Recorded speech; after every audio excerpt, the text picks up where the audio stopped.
মানুষের অনেক টাকা পয়সা থাকবে, অনেক ব্যাংক ব্যালেন্স থাকবে, ঘরবাড়ি থাকবে, কিন্তু এই পুণ্যার্থীরা যে এই জায়গায় যারা আসতে পেরেছেন, সেই সৌভাগ্যটা শুধুমাত্র মহাদেব চাইলেই করতে পারেন। মহাদেব ডাকলেই হয় সম্পন্ন, নাহলে কখনোই সম্ভব নয় এই জায়গায় আসা।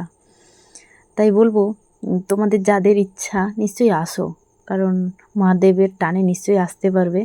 আর সত্যি টাকা পয়সা জীবনে অনেক থাকবে, কিন্তু এইসব অনুভূতি মানে বলে বোঝানোর মতন নয়। জীবনের শান্তি বলে যেটা আছে সেটা হচ্ছে এইসব জায়গায় এলে সেই শান্তিটুকুই পাবে তোমরা। শুধু আমার পুরো গায়ে কাঁটা দিচ্ছে, এখনও যেন মনে হচ্ছে পুরো আমি স্বপ্নের মধ্যে আছি। আমার বিশ্বাসই হচ্ছে না যে আমি এই জায়গাটাই গেছি, যে জায়গাটা আমার স্বপ্ন ছিল, কেদারনাথ। সেই জায়গাটাতে যেতে পেরেছি, আমি বলে বোঝাতে পারবো না আমি কতটা যে খুশি হয়েছি মন থেকে।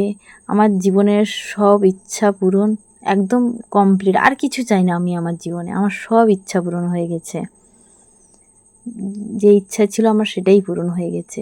কেদারনাথ, অনেকের স্বপ্ন থাকে, জানি এটা স্বপ্নেরই জায়গা, যার জন্যই মানুষের এটা স্বপ্নের মতন, কারণ স্বপ্নের জায়গা তো স্বপ্নই হবে।